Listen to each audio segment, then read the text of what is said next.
Stunned and shaking, Father lunged towards the retreating backs of the priests. Mother caught him. "No, Paul, no! Not that way. It will do no good if the dragoons are aroused. There's no telling what they will do." "But no one can just walk out of the house with my son." Father alternately clenched and unclenched his fists. "We must think of it as though Henri were going away to school. Don't you remember how we talked about sending both boys to England a few years ago?" "Yes, but not to a Catholic school." "There are ways to get him back, Paul." "How?" Father asked. "We can give a big gift to the Catholics." "Buy back my own son?" Father sank into a chair and put his head in his hands. After a moment he looked up. "I'll give them whatever they ask." "I don't think they'll ask. We must offer." "Shall I offer the house?" Father asked. Mother countered with another question. "Don't you have other things, like gold and jewels from Spain?" "You've known, haven't you? I should have told you all along. Yes, there's a fortune there in the cellar at the pier. I started 4 years ago to store up jewels in particular." He stood up. "I'm going to go talk to the judges." Othalie, the cook, put her hand on his arm. "Monsieur, do not do anything yet. There is another way. Father Rivroni is more interested in winning souls than obtaining money. I know beyond a doubt. Do not do anything until I come back." "But it's night, Othalie. You won't be safe." "Trust me, monsieur." Othalie ran to get her things. After Othalie left, Father paced the floor. "I'm going to the port," he said, and left. "Mother, what's going to happen to Henri?" Pierre asked. "Where will they take him?" "They'll probably take him to the school near the Catholic Church, and they'll educate him there." "They won't hurt him, will they?"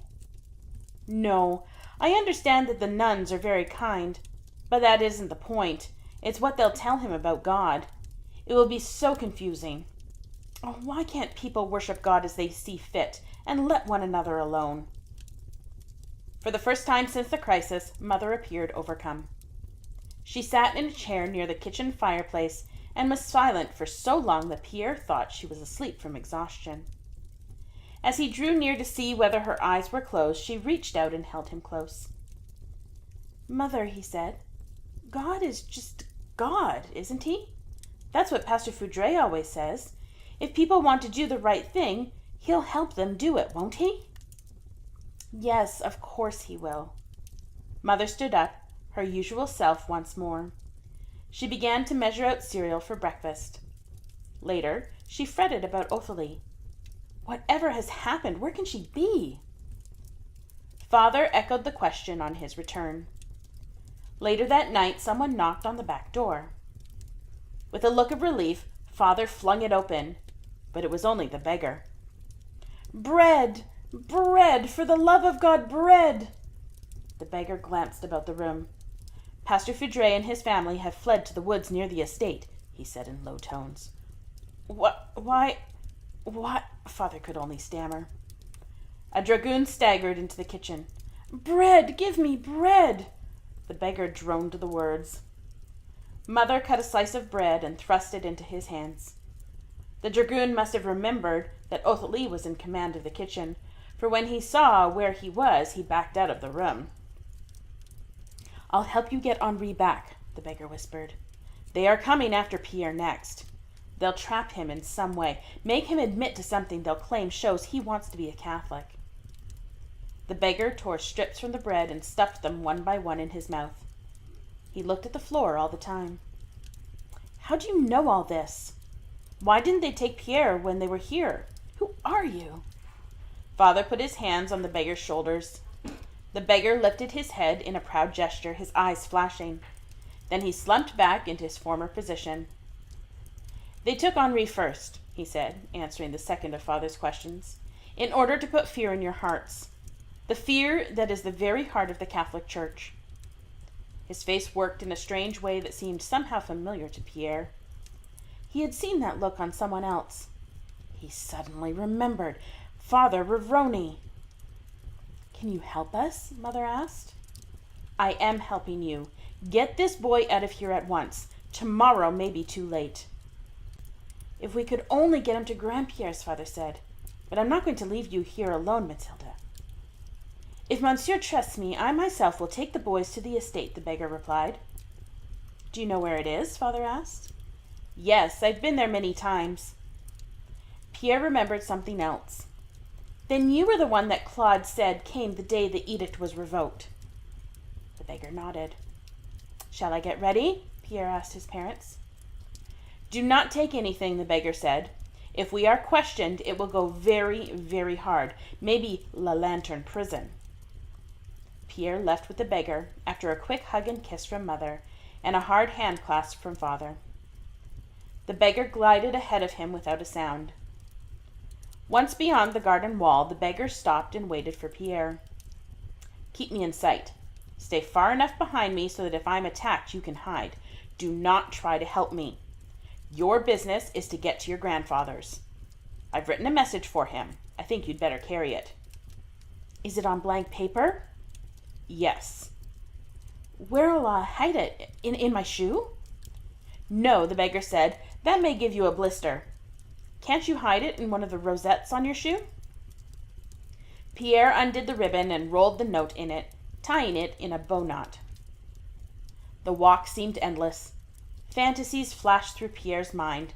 What if the beggar was a Catholic in disguise? What if he took Pierre away from his family forever? Pierre sighed with relief when he saw the high walls of the estate loom up in the moonlight. Guards stood at the sentry box at the front entrance. "Well, well," one called out genially as the beggar approached, "if it isn't our old friend. We've been on the lookout for you." There was a touch of respect in his voice that Pierre did not miss, but there was another tone too. "Boys, come here and welcome our guest." The others circled the beggar. Pierre was just ready to run up to him when the guards pounced on the beggar and held him fast. "Yes, here he is. Francis Ravroni, beggar, Huguenot, spy extraordinary. We've caught you at last. La Lanterne is the place for you." Pierre's heart raced. To learn that the beggar was Father Ravroni's brother was shock enough, but Grandpierre's men would not act like this. Then in a gleam of moonlight he saw the red coats and blue trousers of the men. They were from the king's army. But what were they doing here? Had they captured Grandpierre's estate and Grandpierre himself? And Claude? The soldiers ordered the beggar to mount a horse. Other mounted men started him back toward La Rochelle.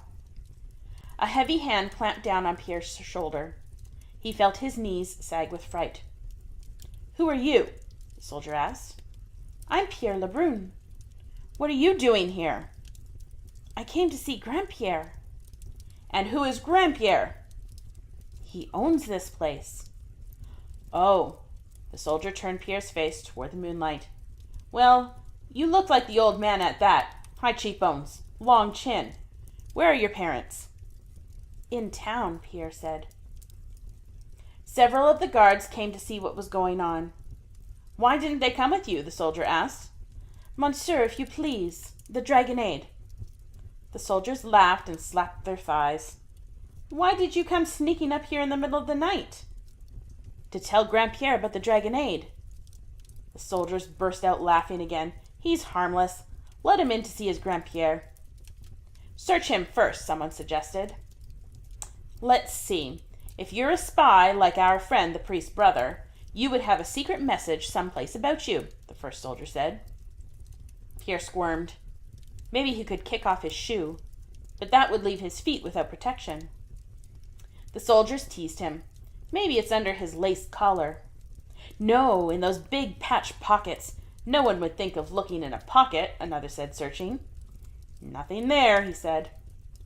"How about those fancy shoes? Right under his foot?" The soldier bent down. "What odd-looking rosettes." He fingered the one with the loose bow. "Well, what's this?" Someone held up a lantern. "It's a blank piece of paper." "Young man, is there a secret message on this?" the first soldier asked. "I don't know, sir," Pierre said. "You'd better know." The soldier drew out his sword. "Are you afraid to die, little Pierre?" I don't want to die." Then tell me if that paper means anything. Perspiration dripped down Pierre's back. Perhaps if the paper were wet, he said in a low voice. The soldiers dipped the paper in water. Yes, here's a message. Assyrians are overrunning the people of God. Someone shook Pierre. What does that mean? I don't know, sir, I don't know. Pierre held steadfast to his words, feeling new strength. No matter what they did to him, he would not say what the message meant. What are we going to do with him? Let him take the message to his Grand-Pierre, someone suggested. These Huguenots have a string of spies from here to court. We'll break this up once and for all. They led Pierre toward the house, past the pond and the well. They took him to the main bedroom on the ground floor. Grand-Pierre sat at a desk, writing. He was clothed in a dressing gown and nightcap. As the soldiers entered, he looked up with a startled expression. At the sight of Pierre, a look of anguish crossed his face. He read the message without a change of expression and refused to explain what it meant. Take him to La Lanterne. No, another said. I have a better idea. Let's take the boy. What? Grand-Pierre said, standing up. You wouldn't put a mere boy in that awful prison. The soldiers appeared pleased at Grand-Pierre's reaction. Why not? He's a Huguenot. He was caught carrying a secret message detrimental to the best interests of France. Therefore, he is a spy. The soldier winked at the others. Just what is the penalty for spying? A groan burst from Grand-Pierre's throat. The message didn't mean anything different from what we all know, that the Catholics are attacking the Huguenots. Too late, old man. Take me. Let the boy go back to his parents. The soldier was not through tormenting yet. Why should we take you? I'm sure the boy will give us all the information the judges need. He knows nothing that would interest you or the judges. We'll decide that. The soldiers led Pierre out. Grand-Pierre followed, but they pushed him back. And so, my boy, the leader said in a gay tone, you are now on the way to join your beggar friend. 2 soldiers mounted horses, and one put Pierre in front of him. To La Lanterne, the leader said, and waved goodbye to Pierre with a mocking smile.